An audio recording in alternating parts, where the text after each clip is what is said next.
Alright, let's start with a controversial take, shall we? Aang, the main protagonist of The Last Airbender, and Izuku Midoriya, the main protagonist of My Hero Academia, neither of them matter. Neither of their stories actually need them. Both of them could have died in the first episode. Aang, by not going into the Avatar state to protect himself, and Midoriya by not being saved by All Might. Would it still be the same story? Absolutely not. But the primary driving force behind both narratives, the reincarnation of the Avatar, and the struggle between All for One and One for All, those would still be there. Alright, now I want you to think about two locations from these respective media properties. Ba Sing Se and UA. Think about everything you know about these places. History, notable events, when and how they were founded. Now while you're doing that, give me 5 other notable locations in My Hero Academia other than UA.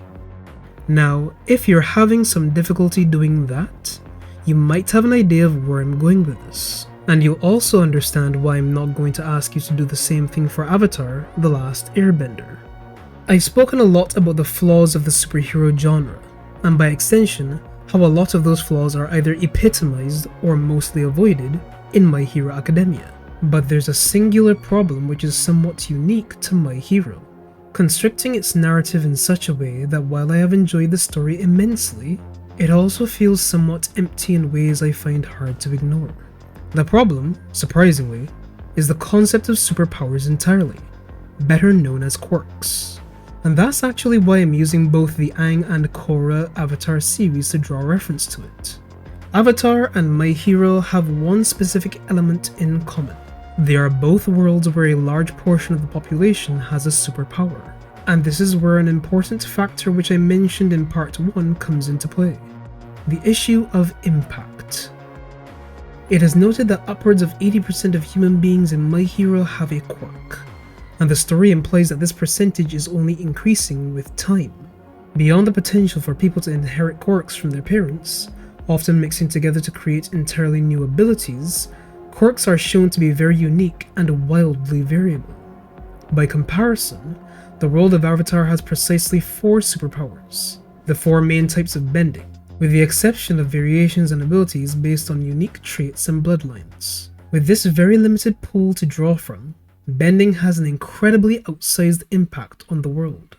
A prime example of this fact is the city of Omashu. Omashu was founded in the wake of Shu's death, one of 2 people who were among the first human earthbenders. Oma, Shu's widow, used earthbending to help end the conflict that killed her deceased lover, allowing 2 warring villages to find peace and come together in what would become Omashu, a city named in honor of Oma and Shu. The mountain upon which the city resides was created by earthbenders. The city is famous for having a delivery system powered by earthbending and gravity. These are the primary ways in which earthbending directly impacted the city of Omashu, one of several Earth Nation societies. Each type of bending has had a massive impact on the cultures, history, technology, standards of living, and ways of life of every corner of the world of Avatar. Yet the source of this impact is ridiculously simple. Shift earth, swirl air, create fire, control water. That's it. The one advantage that Avatar has is that these events have taken place over a span of many centuries. My Hero Academia obviously doesn't have this advantage, since superpowers have only existed for a little under a century. However, it still has 3 things going against it. First of all, the abilities that quirks grant have a wide range. From being able to bend your fingers in every direction, to being able to create appropriately sized physical objects with complex internal mechanisms from materials within your body. From being able to leap incredibly far off any solid surface, to being able to control threads of fabric within your vicinity. Some are obviously functionally useless, but if even 1 in 100 people with a quirk have something akin to the aforementioned matter creation or manipulation abilities, then it would have the potential to have a significant impact on society. Secondly, as we noted earlier, 80% of the population of Earth has a quirk.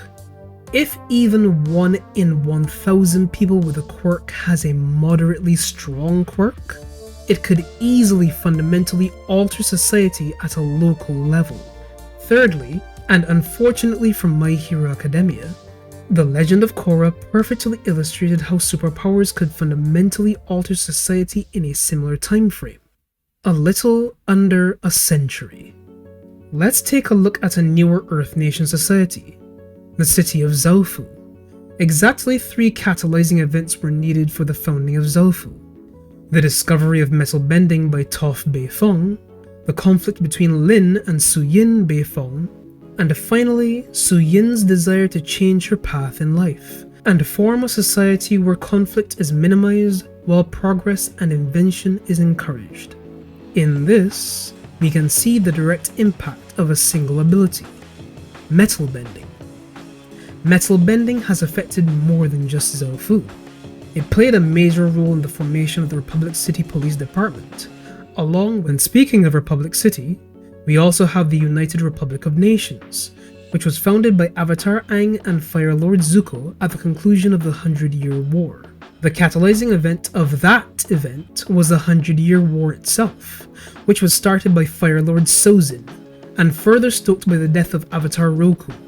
As we all know, Sozin, fearing the power of the Avatar, decided to eradicate every single air nomad society across the world in an attempt to prevent the next. And speaking of air nomads, Tenzin had a very heavy responsibility. He was the only child of Aang and Katara who could airbend, and thus he had to carry on the air nomad legacy alone, as well as protect his children, not only as a father, but as a mentor to the only other airbenders in existence.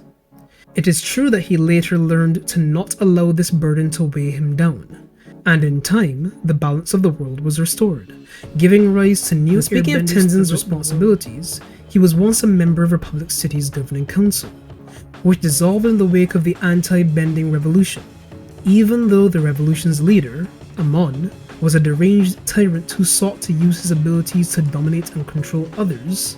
The general sentiment he was preaching, the inequality between benders and non-benders, had some validity, to the point of it being the catalyst for the dissolution of the council and appointment of a non-bender president, Raiko.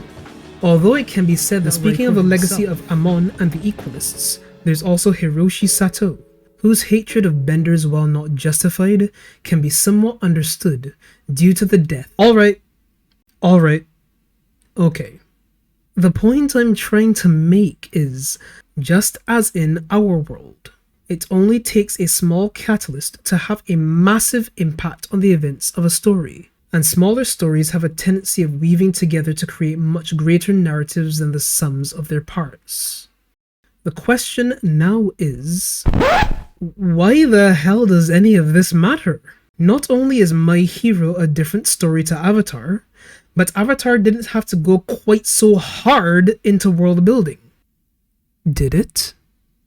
To answer that question, I would like to take a moment to illustrate a bold and radical concept, which I would like to call the funnel theory. Say you have a set of 9 identical drinking glasses, all of which represent your story. The glass in the center is the central narrative and primary focus of your story. Pouring water into any of these glasses will constitute adding story, narrative, world building, characterization, and plot points to your story. But you absolutely must, at least pour a reasonable amount of water into the central glass. Funnel theory is when you do this. In essence, you ignore the rest of the world you've built and funnel the story towards the center, whatever the center of your particular story might be. It tends to vary, and as much as funnel theory does have a tendency to weaken a story by essentially causing the writer to ignore the rest of the world they've created in favor of only focusing on what's happening on the current page, it isn't a death sentence. Many stories are fantastic in spite of doing this, or actively need to do it for the particular kind of narrative they are weaving, and in particular, shonen anime as a genre tends to do it, often because these stories don't necessarily need a wider background narrative or well-rounded world building. It is interesting to note that some shonen anime do escape the shackles of the funnel eventually, and often out of extreme necessity via the growth of their narrative, either by having already laid a solid foundation for the world they eventually build later, as in the case of One Piece, or via the use of carefully constructed and cleverly implemented retcons, as is the case with Naruto. And even in cases where the funnel is never removed, it sometimes doesn't hurt the wider narrative too much, even if it weakens the storytelling. Unfortunately, this does have a your mileage may vary element to it, since each new plot point and story element which is forced into the funnel makes the general narrative a bit more exhausting, and causes more and more people who once enjoyed a story to abandon it. At the very least though, for things like Bleach and Fairy Tail, the funnel might harm the story, but it doesn't actually break it. In the case of One Piece and Naruto, the funnel would have broken had it not been removed because both stories expanded far beyond it. My Hero Academia is currently using a broken funnel. Now the question is, when exactly does the narrative, story, and plot of My Hero begin to expand beyond the boundaries of its funnel? Well, I would say it's around this episode of the anime, which corresponds to this manga chapter. Oh wait, damn it. This is the beginning. It's the very first episode and chapter. I guess it's time to see the funnel in action. The one for My Hero is rather simple. Heroes, villains, all for one for all. So when the first episode begins and the first chapter opens, a world is presented where the highest calling one can rise up to is becoming a hero, and thus begins the story of a boy for whom this dream is unattainable. These first few episodes and chapters would be nearly flawless in their presentation, if it wasn't for one small detail which is noted as being a fundamental rule of this world. That whole 80% thing I've referenced a few times. The thing is, 80% is a very large number when you consider that My Hero's modern world looks almost identical to our own. Like I mentioned before, all it took was metal bending and less than 100 years, and a lot happened as a result. And even in the real world without superpowers, minor happenings on a global scale led to rapid change over short periods. Edward Jenner and vaccines, Marie Curie and radioactivity, J. Robert Oppenheimer and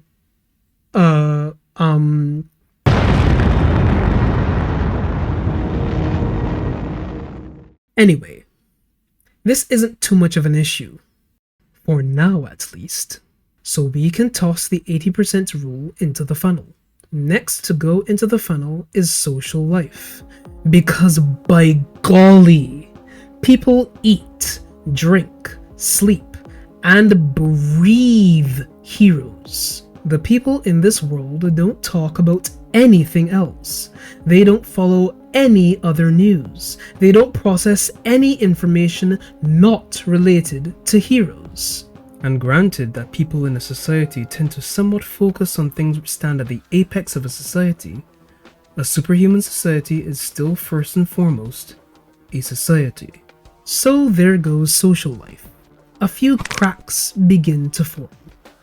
Which brings us to the invasion of the training area the students of UA are using by the League of Villains. And I mean, this part should be obvious, right?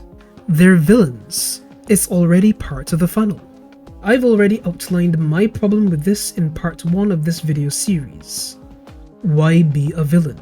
And to be honest, part 1 and part 4, which you are currently watching, are the only two truly essential parts of the series. So pause here, go watch part 1 if you haven't already, and then come back and finish this video.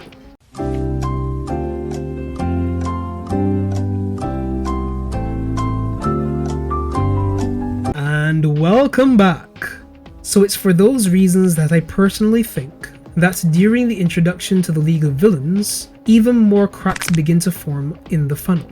Next up is politics and organized crime, or as my dad would describe it, organized crime and organized crime.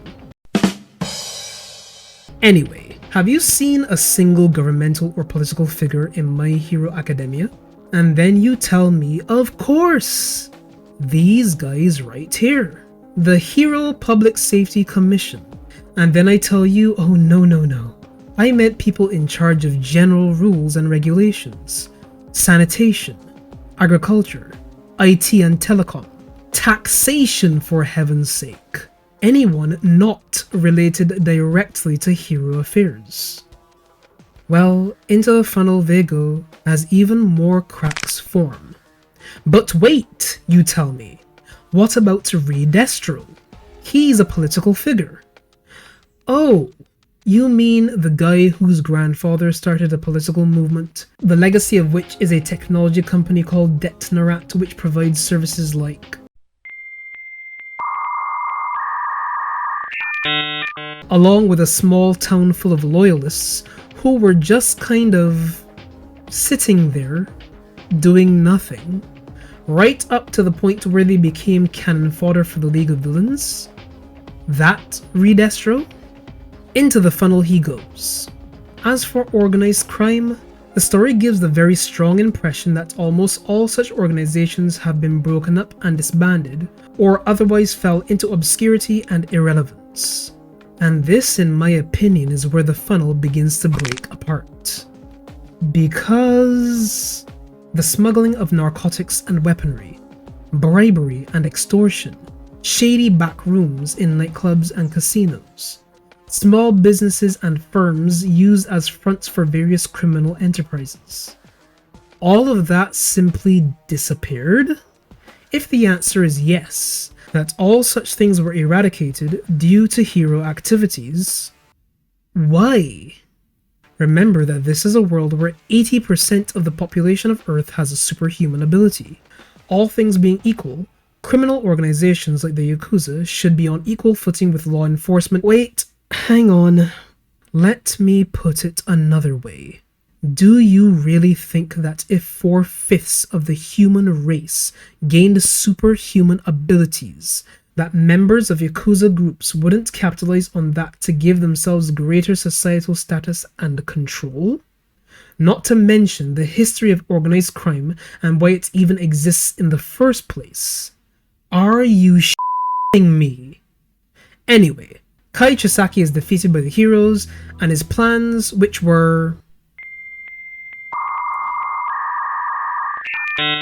are foiled, and he ends up being mutilated and used by the League of Villains, basically becoming cannon fodder. Into the broken funnel he goes, along with the very concept of organized crime. And there are so many other narrative and story elements I could touch on, but I don't want to make this video an hour longer, so the last narrative element of My Hero Academia I'll be talking about is infrastructure. And for that subject, I only have one question to ask. Why is it that for all the times we've seen buildings, streets, and even entire city blocks obliterated or vaporized, it's only after the Tartarus prison break and the destruction of seemingly everything in Japan that advanced fortifications are built for the purpose of protecting civilians from superpower-related disasters? Could it be that government officials have finally put plans into place to improve infrastructure to support the rapidly changing landscape of nope? UA's principal and a few heroes pooled resources together to build these fortifications.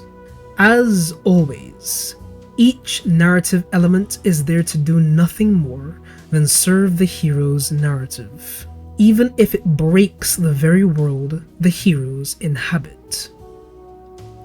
I really like My Hero Academia.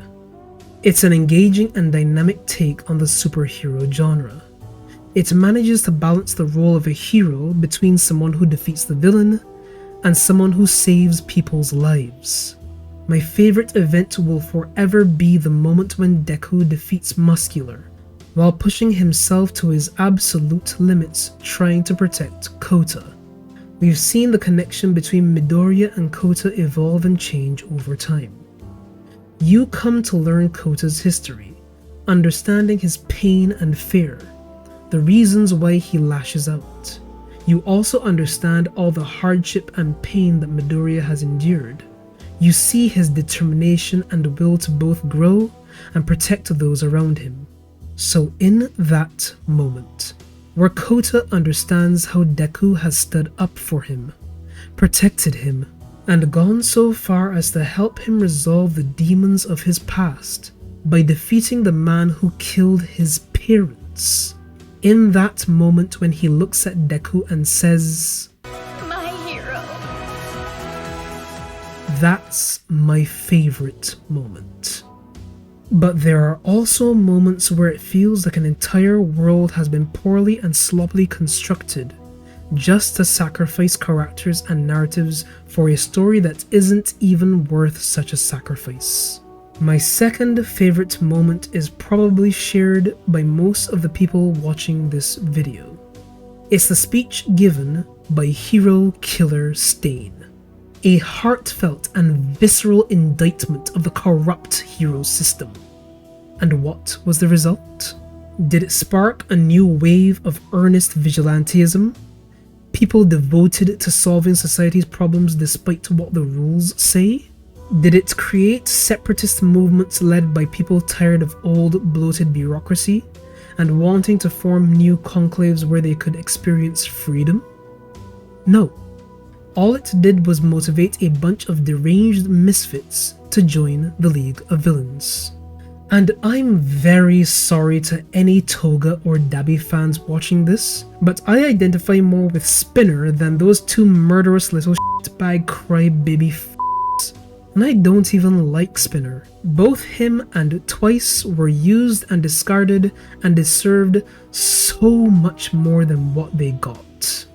And on a note related to Spinner and Toga, subject matter recently explored in the manga, such as mutant discrimination and deviancy, feels so hastily added to the story that I'm betting Horikoshi himself realized how weak the foundation of the wider narrative really is. And so, Stain was sacrificed on the altar of pushing forward mediocre plotlines and nearly irredeemable characters. But imagine for a moment, if Stain wasn't just used by the author on two separate occasions, then tossed aside. Imagine if what I suggested was actually true, that his words actually meant something to the plot, inspiring vigilante and separatist groups who wanted nothing more than to follow his teachings and be the heroes that society needs. There are 1,000 other things that I could imagine. 1,000 other things that could give the world of My Hero depth and meaning. But that would require a world where giving 4/5 of the human race powers isn't just a cheap excuse for making the protagonist an underdog. That would require the author to care about plot points outside of the hero-villain dynamic. That would require that the author have more respect for the world they created beyond things in the funnel. Well, thank you for watching, and I hope you enjoyed not only this video but the entire series.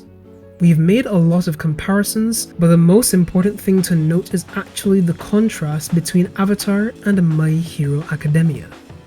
I won't say My Hero is worse, because at the end of the day, entertainment is subjective, and while quality and consistency are important, as long as you're enjoying it, then that's what really matters in the end.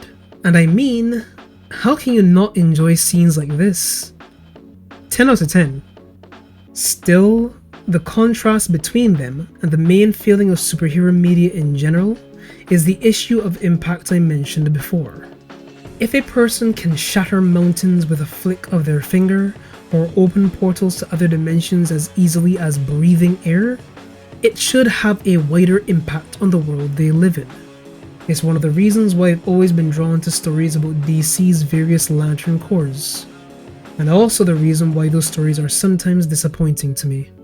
That's usually not a big problem. You can ignore the additional impact Superman should be having on the world, because ultimately, Superman is just one person, and there aren't too many super people to begin with. But in a world where a huge chunk of the population can control one of 4 elements, you don't have to look far to see the subtle and nuanced impacts, the ripple effects that bending has on the world of Avatar. As for Kohei Horikoshi's Boku no Hero Academia, the scope of the story is very wide, 80% wide in fact, but as long as the narrative remains myopically focused on United States of Smash! it will be very fun to watch, but everything surrounding that will always feel just a bit empty.